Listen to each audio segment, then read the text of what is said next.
Je disais, Nexus 21, donc toute la gamme de mécanismes, alors la gamme est assez large, on va faire un petit tour de cette gamme-là. En fait, l'idée, c'est comment ça se vend, comment ça se présente, comment ça se propose. Euh, les spécificités un petit peu de cette marque-là, on va faire une présentation de la gamme, il y a un petit fichier chez eux qui n'est pas trop mal fichu, donc on va faire le tour de celui-là. Et on va regarder comment on lit les fiches techniques des mécanismes. Parce que, bon, comme vous le savez, ça fait quelques années que je fais du mécanisme. Et puis, c'est des questions vraiment récurrentes que j'ai de gens qui ont du mal ou qui tiquent ou qui ont des oublis par rapport à ces fiches techniques-là. Donc, ça peut être intéressant de faire un petit tour ensemble de comment ça se passe. Donc, un mécanisme, comment ça se vend?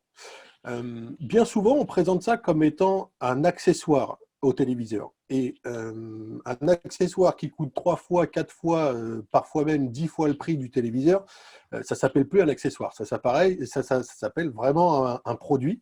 Donc, c'est le genre de produit qui va soit vous sortir un petit peu de la mouise, je vais vous montrer quelques exemples après, soit quelque chose qui peut déclencher une vente ou déclencher ce petit effet waouh que nos clients attendent en général de produits comme cela qui vont vous faire bouger un petit peu des parois, sortir d'un meuble, d'un plafond, du sol en fonction de l'environnement. Donc ça, c'est notre deuxième point. L'environnement est très souvent décisif par rapport à ça. On ne vient pas en disant à un client ah bah tiens, comme ça, juste pour rigoler, je vais vous faire sortir votre télé du bas du lit. S'il n'y en a pas besoin, il va vous dire j'en ai pas besoin, monsieur, pourquoi on ferait ça? Donc, ne pas hésiter à le présenter comme vraiment étant un vrai produit. Donc, c'est un vrai produit. On peut faire ça avec des étagères, on peut faire ça avec des produits dans les cuisines. Ce n'est pas seulement dédié à la télévision. Arrêtons de mettre des mécanismes que pour les télévisions. On peut en faire beaucoup, beaucoup, beaucoup d'autres choses. Donc, dans les cuisines notamment, on peut les faire aussi dans le dressing, des choses comme ça. Il y a pas mal d'utilisations qui en ont été faites comme ça, dans des salons, dans des bars, sortir la machine à café quand on a besoin de sortir la machine à café, et puis avoir de belles étagères quand on n'en a pas besoin. Ça fait partie des choses qui sont réalisables avec ce type de mécanisme. Pour en revenir à l'environnement, typiquement, on va avoir ce type de problématique-là avec de la grande baie vitrée. Donc la grande baie vitrée, ça pose plusieurs problèmes. Ça pose le problème de la maison. Donc là, typiquement, en pied de lit, il n'était pas du tout prévu d'avoir du meuble ou des choses comme ça. Donc on va préférer le faire sortir du plafond, soit en faisant sortir de manière verticale du plafond, si on a la place dans le plénum ou si on a un étage supérieur, ou alors de le faire sortir avec des mécanismes qui s'ouvrent, comme on dit, en portefeuille. Donc des CL ou des choses comme ça. On rentrera plus dans les références produits tout à l'heure. Ce type d'utilisation, là, permet de le faire en pied de lit sur un meuble, par exemple. Donc ça, un lift, ça permet de ne pas avoir un meuble trop gros, parce qu'il faut partir du principe qu'à maximum, on va être à 2 mètres du téléviseur, et quand on est à 2 mètres du téléviseur, demander à 75 pouces, il n'y a pas de réel intérêt. Donc ça fait partie des solutions faciles à mettre en place et en termes d'encombrement, limite énormément de toute façon sur les encombrements et sur les contraintes que vous allez avoir avec le déco, parce que c'est très souvent lui qui nous embête. Il nous embête parce qu'il lui faut une télé et qu'il n'a pas prévu de mur, et qu'en plus, il faudrait que la télé elle disparaisse complètement et qu'elle ne prenne pas de place du tout. Donc, on est doué, mais on n'est pas magicien. Ensuite, on a ce type d'utilisation-là qui, chez Nexus 21, est très très bien, parce qu'on peut faire sortir des télés du sol, on peut les mettre à l'extérieur, etc., sans rentrer dans des spécifications de produits qui soient dédiés à ça. En fait, tous les produits chez Nexus 21 sont capables d'aller à l'extérieur, déjà. Donc, en termes de lift, ça vous donne vraiment un grand panel. Et ensuite, pour le sortie de sol, vous avez le XL, on va voir ça dans la gamme, qui vous permet d'étendre en fait comment ça s'appelle, la hauteur à laquelle peut monter le téléviseur. Donc, ça veut dire que ça, c'est un standard chez eux qu'on peut venir mettre à l'extérieur. Et il y en a plein d'autres comme ça.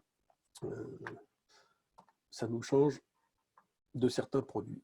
En termes de spécification des produits,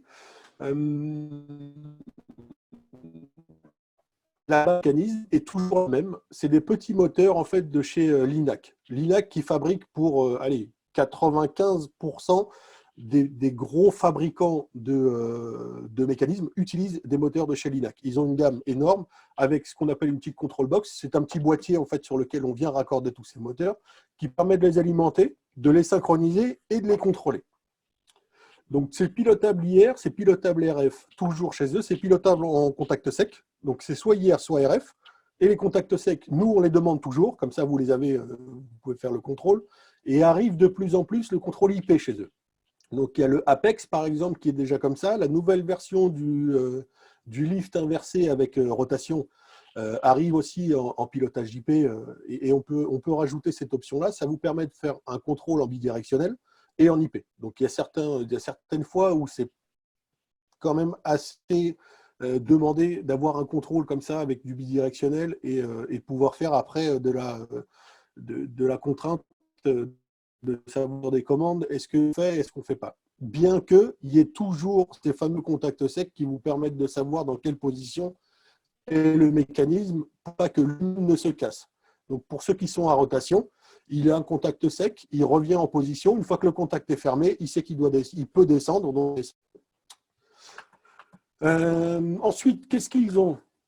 Pareil, utilisable intérieur, extérieur, comme je vous ai dit. La seule contrainte que vous allez avoir, bien évidemment, c'est au niveau de ce fameux boîtier de contrôle, la petite control box. Celle-ci va falloir l'eau. L'eau et l'électricité, de mémoire, ça ne fait pas bon ménage.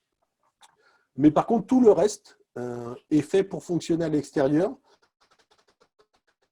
Et tout peut être dans un meuble à l'extérieur, soit dans une niche au sol, etc. Même en tête de l'eau régulièrement, je pense voir ça sur un des catalogues tout à l'heure. Donc tout ça, vous pouvez faire.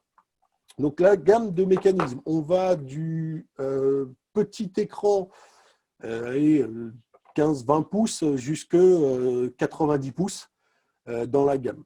En fonction des modèles que vous allez retrouver, les tarifs sont parfois très, très avantageux par rapport à certaines marques concurrentes que je ne citerai pas aujourd'hui. Par exemple, à 95 pouces, il n'y a pas besoin de passer un coup de téléphone, savoir si on peut le faire, si on ne peut pas le faire, quel poids, pas quel poids et combien. Et généralement, on ne se retrouve pas avec un tarif à 5 chiffres derrière pour faire la proposition. Donc, meubles, plafond avec ouverture portefeuille, vous allez avoir du solde, vous allez avoir du meuble, vous allez avoir du mural motorisé, etc. Et donc, ça nous permet d'aller faire un petit tour de la gamme là-dessus. Donc ça, c'est les inversés chez eux. Ça, c'est ce qu'on disait tout à l'heure sur des utilisations cuisine. Je vais passer sur un autre petit fichier qui est chez eux, qui est très sympa et qui est précieusement avec vous, c'est celui-ci, qui n'est pas celui-ci d'ailleurs. Qu'est-ce qui est passé?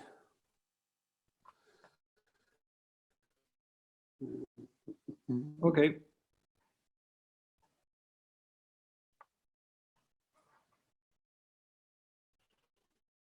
Ah si, c'est celui-là. C'est mon écran Oui, qui m'a fait défaut. Pardon.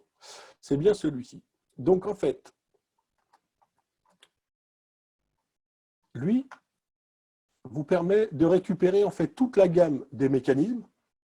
Bien souvent, cette partie-là, elle est tronquée. C'est pas la bonne information. Enfin, c'est pas la bonne information. Elle est valable, elle vous permet de regarder, mais le plus important, en fait, c'est ça. Le lift extension. Ça, en fait, ça détermine la distance à laquelle va pouvoir monter et descendre maximum votre mécanisme. Et en fait, pour découvrir un téléviseur, ou découvrir un téléviseur plus une barre de son, ou un téléviseur plus une étagère avec des produits, ce qu'il faut savoir, c'est de combien il va bouger. Parce que si je mets un 32 pouces avec une barre de son là-dedans, eh ben, c'est plus un 32 pouces qu'il me faut. Il faut que je passe sur une taille supplémentaire. Donc un 26 pouces jusqu'à 48 pouces, etc. Donc gardez toujours en mémoire le lift extension et le poids maximum. C'est les deux seules contraintes en fait qui vont pouvoir vous aider. Et là, vous avez toute la gamme des mécanismes chez eux. Donc là, ce n'est pas compliqué à lire. L23, c'est pour les tailles d'écran. Donc L23, il va jusqu'à 58 cm et il peut porter jusqu'à 59 kg. 59 kg, ça inclut le téléviseur, ça inclut la plaque que vous allez mettre par-dessus, la barre de son que vous allez rajouter éventuellement, ou toute autre chose que vous allez décider d'accrocher derrière votre télé, au-dessus de votre télé, en dessous. Donc tout ce qui doit être soulevé, vous devez tenir compte de ce poids-là, hormis bien évidemment le poids lui-même du mécanisme. Quand vous avez un L23S, ça veut dire qu'il est swivel. Swivel, ça veut dire qu'il est rotatif. Rotatif manuel, toujours sur les lifts pour l'instant. Une autre version va arriver. Une autre version va arriver avec du swivel électrique. Donc, on va pouvoir piloter électriquement la rotation. Aujourd'hui, elle est manuelle. Donc, c'est-à-dire qu'il monte et il descend de manière électrique et on le fait tourner manuellement. Une fois qu'on l'a fait tourner manuellement, il y a un petit contact, comme on disait tout à l'heure, qui permet de savoir quand il est dans sa home position ou dans sa position de sécurité. Donc, une fois qu'on aura refermé, lui pourra redescendre. Tant qu'il n'est pas refermé complètement et que le contact n'est pas fermé, il ne redescendra pas. Donc, à bien garder en tête, L23S, c'est un swivel. L23, c'est un normal. Pareil pour le 27, on monte en taille. 23 égale longueur en pouces de l'extension. Oui. Pop-up lift, 27, pareil, 27S, swivel, 50, 50S, 50 ENS, EN, pardon, et 50 ENS. Donc sur cette gamme-là de produits, c'est en fait le L50, c'est celui qu'on retrouve le plus souvent. C'est un petit peu le best-seller de la marque. Bien évidemment, on voit qu'entre 40 et 65 pouces, il y a quand même pas mal de choses à faire. Le 50S pour swivel. EN, c'est pour enclosure, c'est-à-dire qu'on peut venir mettre à l'arrière, tout autour du mécanisme, une façade bois qu'on vient fermer directement à l'arrière. Donc ça permet, quand on le met sur un pied de lit, comme on a vu tout à l'heure, et que de l'autre côté, il y a un petit canapé, ça permet de pouvoir refermer complètement l'arrière et de ne pas voir l'arrière de l'écran avec toute la ferraille et toute la partie câblage. ENS, c'est pareil, c'est enclosure et swivel. Donc là, en rotation. Donc bien souvent, ça c'est combiné parce que si on a besoin de le tourner de l'autre côté, on a essentiellement besoin de cacher un petit peu l'arrière puisque de côté il peut être visible. Toujours la même chose, 45 kg inclus la totalité. Donc l'enclosure, le téléviseur, la barre de son s'il y a besoin, etc. Les DL, c'est du pop-up aussi pareil, mais un petit peu plus costaud. Donc, quand on a besoin de soulever du poids, donc ça, c'est ce qu'on retrouve généralement quand on sort un petit peu des sentiers battus, entre guillemets, les téléviseurs. Quand on veut être sur de l'extérieur avec une grosse combinaison enceinte, ampli, télé, on utilise cela. Quand on veut monter dans les cuisines, par exemple, faire sortir de l'électroménager ou des choses comme ça, enfin du petit électroménager, on appelle le sauveur de tout le monde le Thermomix en ce moment, la machine à café, etc. C'est ce qu'on utilise. Pas parce que la machine à café est lourde, mais souvent on a des produits qui sont assez lourds pour faire tout ce qui est plan de travail de cuisine. Donc si on a du marbre, si on a du granit ou si on a des choses comme ça, il faut préférer ce genre de mécanisme-là qui soit capable de soulever des poids un petit peu plus importants. Ensuite, on est sur le L75, donc de 50 à 75 pouces. 75S, la même chose. L90, donc 90 pouces, et les XL, les Extended Travel. C'est ce qu'on disait tout à l'heure. Donc lui, il peut monter jusqu'à 162, ce qui n'est pas négligeable sur ce genre de téléviseur, entre 50 et 75 pouces. Donc voilà. Est-ce que vous avez des questions sur cette partie-là des produits, sur les dénominations, ce qu'il faut savoir ou pas savoir? N'hésitez pas, il y a le petit chat. C'est tout bon? Alors on continue. La même chose qu'on a vu tout à l'heure, mais en lift inversé, c'est-à-dire qu'on descend du plafond. Donc 23i, 27i, 75i.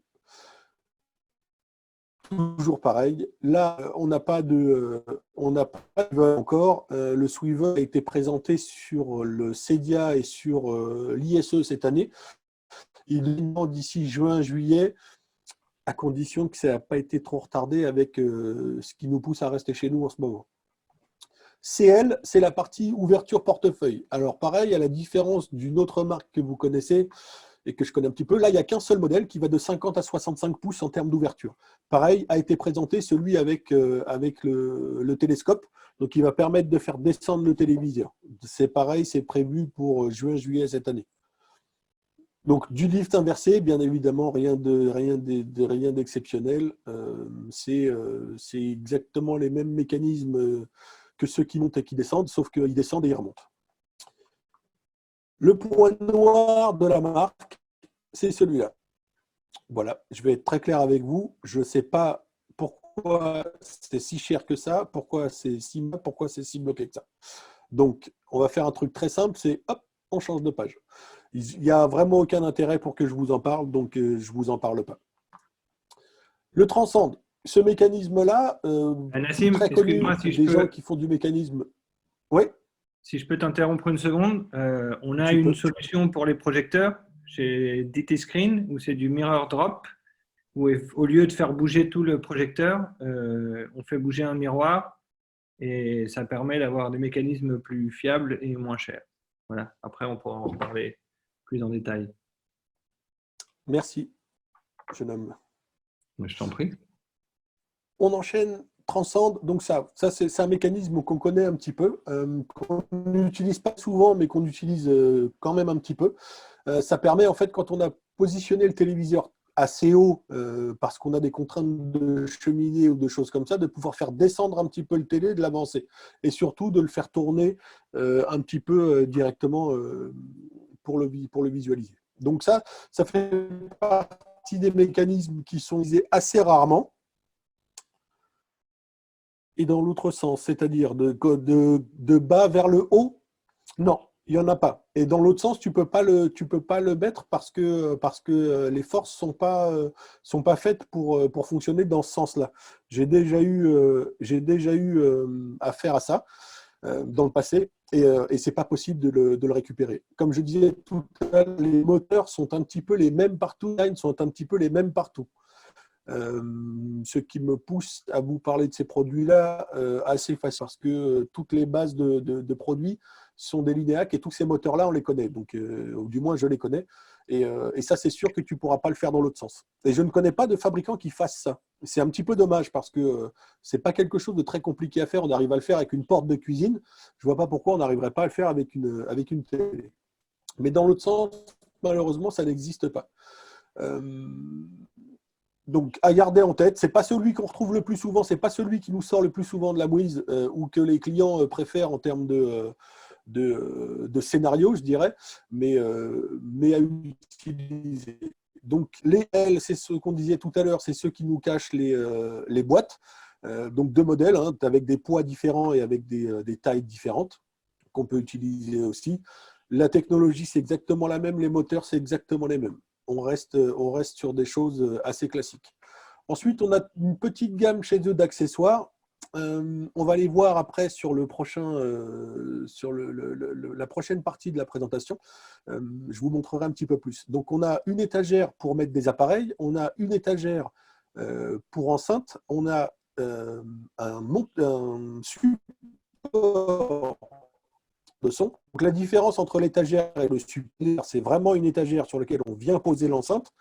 Et le support, c'est quand on a de quoi faire les fixations à l'arrière de l'enceinte pour une enceinte centrale, de venir la poser directement dessus.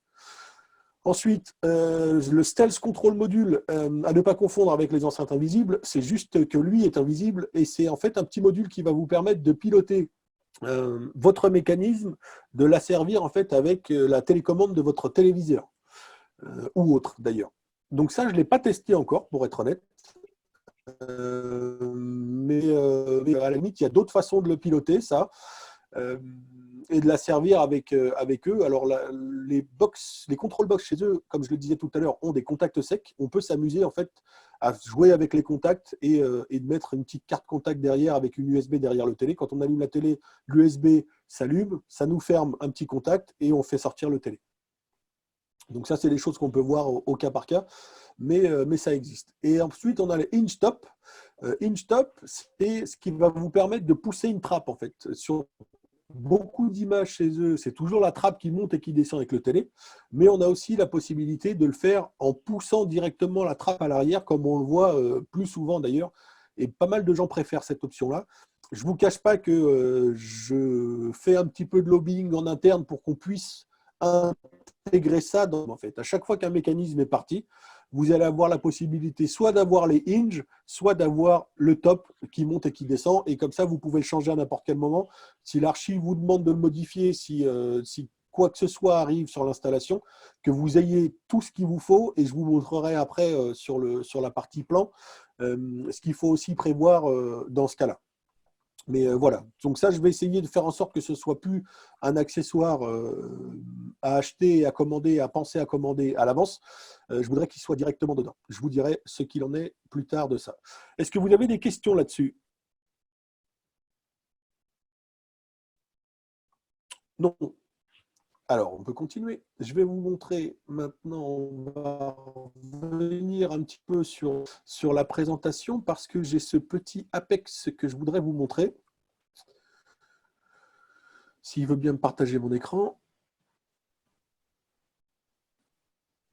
Apex, c'est le nouveau mécanisme qui est arrivé chez eux. Certains me diront « Ah, mais ça, c'est comme de chez… » Oui, c'est quasiment la même chose. C'est quasiment la même chose, à peu de choses près que ce mécanisme-là, à la différence de l'autre, est débrayable. C'est-à-dire que si je viens en manuel et que je tourne la télé, que je la pousse ou que quelque chose bloque, il va se débrayer automatiquement.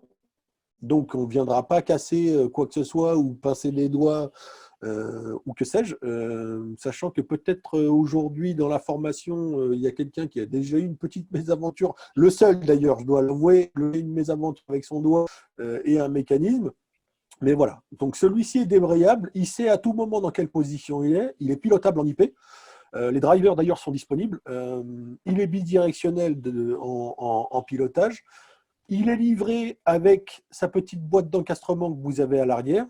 Ici, derrière les petites plaques, ce sont deux petites niches sur lesquelles vous pouvez venir positionner vos produits. Cette niche-là, en fait, elle est disponible soit en on-wall, soit en in-wall. C'est exactement la même, mais quand vous l'utilisez en on-wall, il vous livre en fait des plaques prêtes à peindre que vous venez en fait positionner sur le côté le long ici du bord, et elles sont magnétiques. Donc, c'est dans la boîte directement. Autre intérêt, c'est que cette boîte-là, en fait, elle peut venir et être encastrée. Et ensuite, vous venez positionner, une fois que le chantier est terminé, une fois que tout le monde a fait son petit bazar tout autour, vous venez et vous posez directement le mécanisme. Donc ça, c'est pas mal du tout. On peut même demander en deux boîtes différentes. Toutes les boîtes, en fait, arrivent avec ici tous les accessoires nécessaires pour cette pose-là. Et tout le reste des accessoires qui va vous permettre de faire l'installation reste avec le télé. Ces petites plaques que vous voyez ici noires, en fait, elles sont amovibles. Et dans ces plaques, vous allez avoir ici des petits clips en bas et en haut qui vont vous permettre de faire tout le cheminement pour tous vos câbles HDMI. Enfin, câble HDMI, câble secteur, câble d'antenne, câble réseau, etc. Donc, c'est du clip. Il y en a des deux côtés, sur les deux bras. Et en fait, tout le cheminement se fait par là en clip. Et du coup, ça vous permet de ne pas avoir un vrai bazar dedans. La profondeur de la niche, si tu regardes ici sur la droite, elle est là, la depth, et elle fait 0,4 inch. Il faut que je le calcule parce que je n'ai pas les inches. On te regarde ça. Olivier, est-ce que tu peux trouver, s'il te plaît, la profondeur de la niche et puis tu la mets en direct. Là, j'ai reçu le message en privé. Mais tu peux le mettre de l'autre côté. Ben voilà, 111 apparemment. 111 mm. Je confirme. Et puis oui, on peut y mettre un Apple TV facilement. Il y a vraiment de la place, dedans. Parce que finalement, ce qu'il y a en prophétie supplémentaire, c'est que la télé qui va arriver. Donc, sur les schémas, on doit les avoir. D'ailleurs, j'en profite pour vous dire que vous le verrez sur le prochain, mais on a tous les plans AutoCAD de ça, on a tout ce qu'il faut avec toutes les dimensions de partout. Donc, si vous utilisez ce genre de choses, on peut vous les fournir. Donc, je termine juste sur celui-ci. Pour le VESA. Non, sur le VESA, tu n'es pas embêté avec le VESA parce que si tu regardes ici, en fait, tu as deux barres horizontales et ensuite tu as deux barres verticales qui viennent se mettre là-dessus. Donc, en fait, ton VESA, tu t'en fiches complètement. Tu peux faire quasiment toute cette largeur-là et là, je crois que tu as 60 ou 70 si ce n'est pas 80. Donc là, à la limite, on n'est pas embêté. Alors, le tuner Samsung, je ne sais pas de quelle dimension il a, Frédéric. Ça, on peut en discuter après. Ce n'est pas problématique. On peut te regarder ça et te dire. J'ai aucune chance qui est sorti. Après, on sait ou on ne sait pas. Donc, pareil, pilotage pilotage RF, pilotage IP. Sur celui-ci, c'est nos amis de chez Xiaomeng qui ont fait le driver. Ils sont connus pour avoir fait pas mal de drivers. Donc, les drivers, généralement, chez eux, fonctionnent bien. Autre particularité, on n'en a pas parlé beaucoup depuis tout à l'heure, mais là, on peut en parler en termes de tarifs. On peut être jusqu'à 30% moins cher par rapport à son concurrent anglais. Donc voilà. Dernière chose, quand on parle des produits de la gamme Nexus 21, fabriqué aux États-Unis, expédié depuis les États-Unis, garantie 10 ans, délai à peu près une dizaine de jours entre le moment où on a passé la commande et le moment où ça arrive chez nous. Donc, allez, 15 jours maximum chez vous.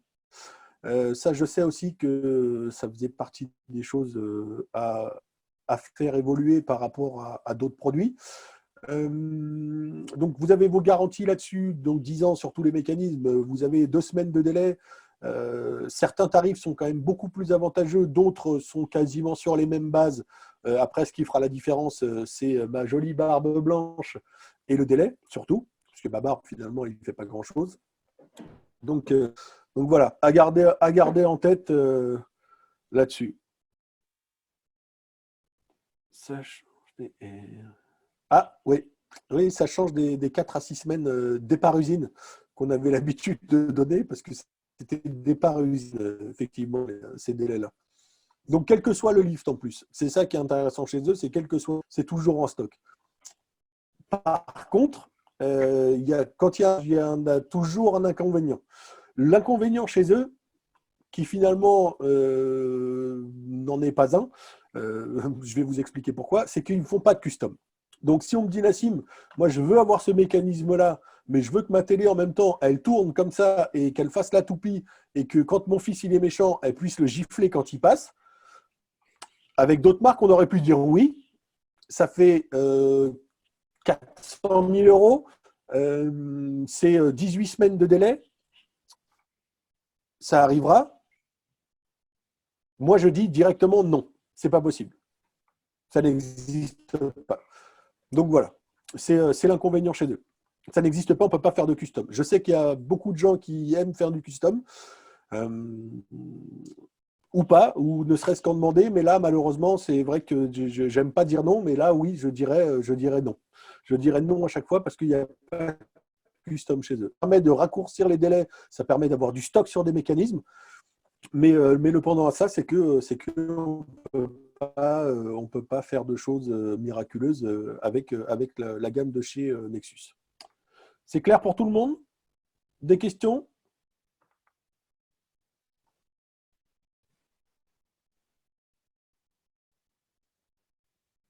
On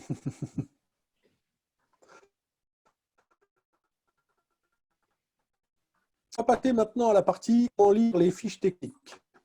Je vous en ai préparé une que je vais vous partager maintenant. Si mon écran le veut bien.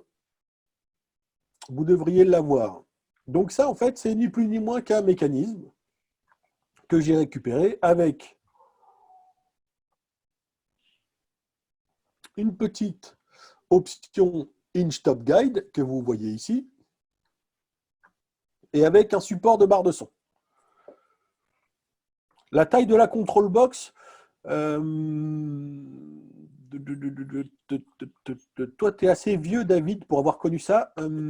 Les anciennes control box des mécanismes, ça coupe, j'ai pas beaucoup de réseau, elles étaient noires et elles faisaient à peu près cette taille-là. Ça faisait à peu près cette taille-là, ce qui représente une trentaine de centimètres, vraiment ça, et puis ça de haut. Voilà, c'est la taille de la control box.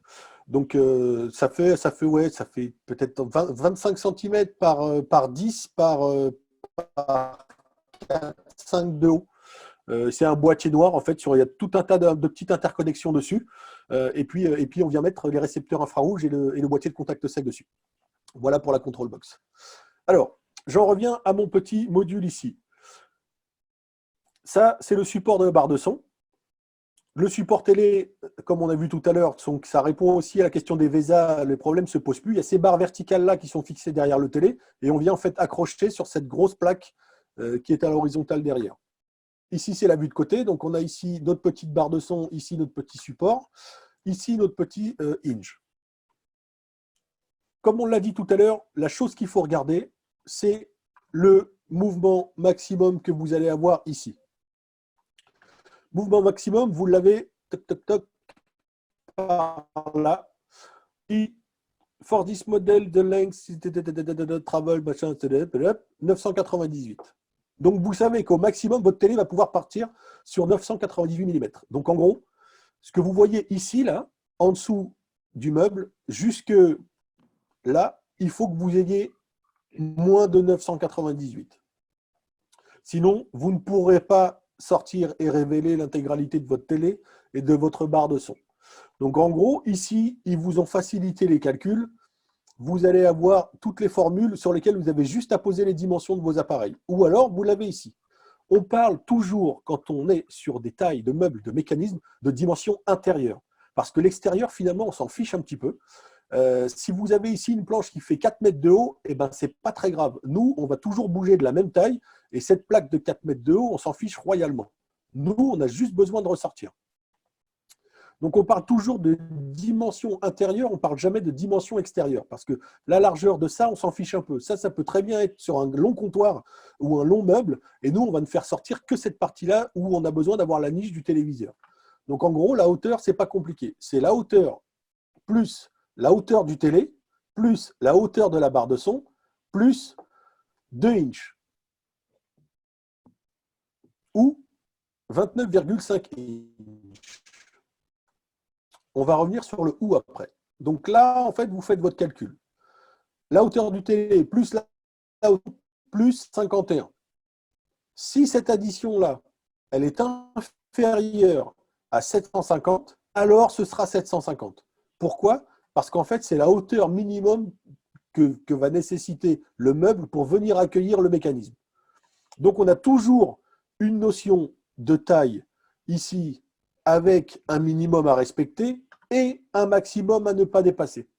Parce que si je fais trop grand, je ne pourrai pas sortir mon télé complètement parce que mon mécanisme n'ira pas au bout du meuble.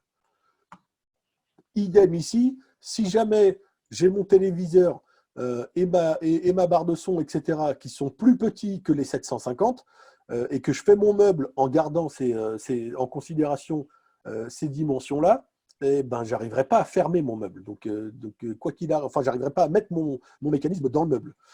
Voilà, donc ça, en fait, c'est vraiment les choses à garder en tête. Quand vous utilisez le hinge ici, donc ça, c'est clair pour tout le monde ou pas? Ça a l'air. Donc, cette formulation-là, en fait, elle est un petit peu bizarre.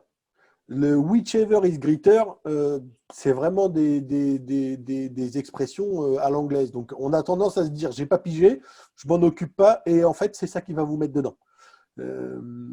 C'est comme si on avait fait un manuel pour l'international en mettant autant que faire se peut. Ça ne veut pas dire grand-chose pour plein de gens qui ne parlent pas le français et qui n'ont pas ces notions-là. Mais voilà, cette expression à l'américaine, elle est là, il faut faire attention. À chaque fois que vous allez voir whichever is greater, il faut que ça vous fasse une petite lumière dans la tête et que vous regardiez avant parce que c'est ça qui va vous poser un petit souci. Vous vous appelez Nassim et il calculera ça pour vous. Oui, ou sinon vous pouvez m'appeler. Je vous le dirai. Ici, le petit hinge, pareil, à partir du moment où il y a du hinge, n'oubliez pas qu'il y a cette petite cale ou petit décalage ajouté. Et bien voilà, les gros tasseaux, c'est ça, Stéphane. Les gros tasseaux qui sont ici, en fait, c'est fait pour pouvoir pousser la trappe. On n'est pas obligé de les avoir quand on soulève la trappe avec le mécanisme, mais quand on vient pousser là, en fait, ça permet d'aider le mécanisme à pousser la trappe. Parce que si je pousse à partir d'ici, il va me falloir beaucoup plus de puissance pour soulever ma trappe que si je l'attaque un petit peu plus loin. Donc, en fait, c'est ce qu'il demande. Et c'est pour ça que j'ai pris cet exemple-là. C'est parce que ça, il ne faut vraiment pas l'oublier. Vous allez avoir une chance sur 40 pour que ça marche.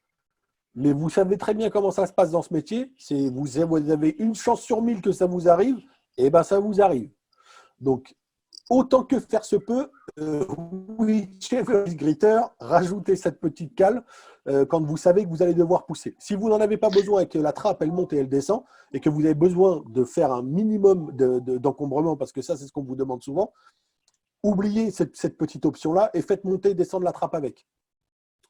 Ça ressemblera à quelque chose de moins profond, mais par contre, vous aurez la trappe qui montera et qui descendra avec. Ça va dépendre un petit peu des contraintes que vous allez avoir aussi avec votre client. C'est pour ça que je voudrais vous donner, moi, à chaque fois, la possibilité de faire avec deux. D'avoir soit le hinge dedans, soit directement le support pour pouvoir faire monter et descendre la trappe avec le téléviseur. Donc voilà, ces deux blocs-là, c'est bien d'avoir posé la question parce que je voulais que vous les voyiez et que vous les gardiez en tête. À partir du moment où vous devez pousser une trappe, gardez bien en compte que si je suis trop près ici, je n'arriverai pas à la pousser, la trappe. Donc il va falloir que j'aille la chercher un petit peu plus loin. Si je peux rajouter, je pense que c'est aussi parce que comme elle redescend elle n'est pas motorisée, elle redescend avec la gravité. Si tu la pousses de trop près, elle risque de basculer dans l'autre sens et de plus se refermer. Non, normalement, elle ne redescend pas parce qu'en fait, tu as l'angle ici. Normalement, elle ne doit pas descendre. OK pour tout le monde? Le tasso, il est là. Donc, Il est là, idem. le tasso, pour éviter qu'il fléchisse ou juste pour avoir la butée, savoir à combien il faut mettre l'angle pour que C'est juste pour pouvoir aller, en fait, tu vois sur cette vue-là, c'est un petit peu plus clair. Si on n'avait pas cette petite cale ici, en fait, notre mécanisme, il serait là. Et en fait, si tu pousses ici, il faut beaucoup plus de force que si tu pousses ici. C'est pas énorme, hein, tu as 5 cm entre les deux.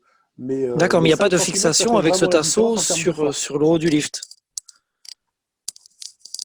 Non, en fait, tes fixations du lift, elles sont là.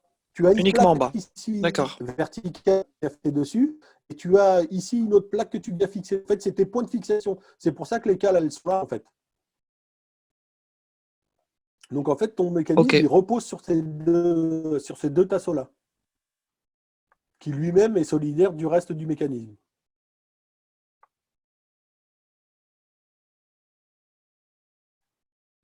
C'est bon?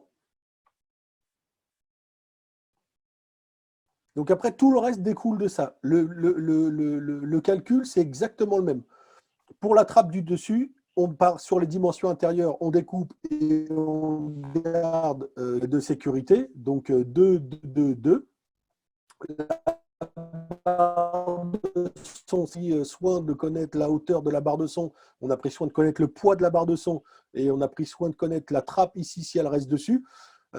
Et ça permet de savoir un petit peu sur quel poids on va retourner et quelle dimension on va avoir pour la finalisation de ce mécanisme. C'est bon pour tout le monde? Oui? Une autre question, Nassim, sur la sécurité anti-pincement. Alors, la sécurité anti-pincement. Les sécurités anti-pincement, chez eux, le problème, c'est qu'en fait, la trappe qui est ici, si jamais il y a une trop grosse force qui est appliquée dessus, en fait, la trappe, elle se désolidarise du reste du mécanisme. Donc, en gros, tu vas avoir une planche de bois qui va se défaire de ton mécanisme, mais par contre, les doigts de ton gosse, ils restent entiers. Donc, eux ont solutionné le problème comme ça. Sur un petit peu tous les mécanismes chez eux, autant le APEC qu'on a vu tout à l'heure qui tourne dans tous les sens, lui, il se débraye complètement, donc il s'arrête. Et eux, en fait, tout ce qui va être au niveau du pincement ici, la sécurité, c'est que en fait, cette plaque-là va se désolidariser du reste directement. Donc, ça n'arrête pas le mécanisme, mais par contre, la planche s'en va. Après,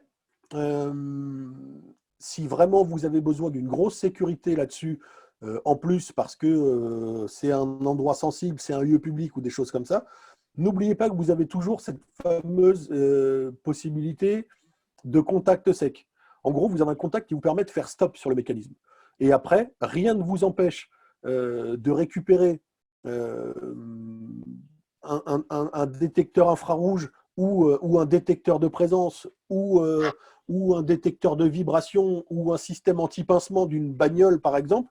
c'est exactement le même principe. C'est-à-dire que ça va actionner un contact et vous pouvez très bien relier ce contact-là directement dessus et ça va vous permettre d'activer un stop directement sur le mécanisme. Ça fait partie. Alors, ce n'est pas intégré dedans, mais le fait d'avoir ce contact de stop vous permet de le rajouter si vraiment c'est très, très sensible. Mais là, pour répondre à la question sur ces lifts-là, la plaque s'en va. J'ai mis, Nassim, si tu veux cliquer sur le lien, une petite vidéo où il montre comment ça se passe. Ça dure 10 secondes. Il faut que je le vite.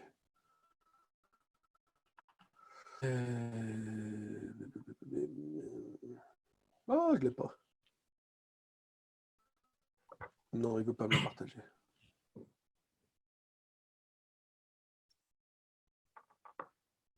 Bon, en tout cas, vous pouvez récupérer le lien que nous a gentiment mis Olivier pour la partie pansement.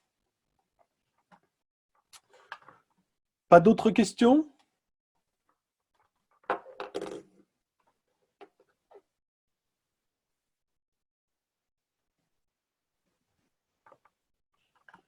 On est tout bon? Alors, on va terminer là-dessus. Les réglages de fin de course. Alors, j'y arrive, mes bons amis. Les réglages de fin de course, c'est pas compliqué. Ça se fait comme sur les... Pardon, j'ai plus de réseau. Parce que ce sont les mêmes moteurs. Et je vais vous donner un petit peu plus d'infos là-dessus. Partager.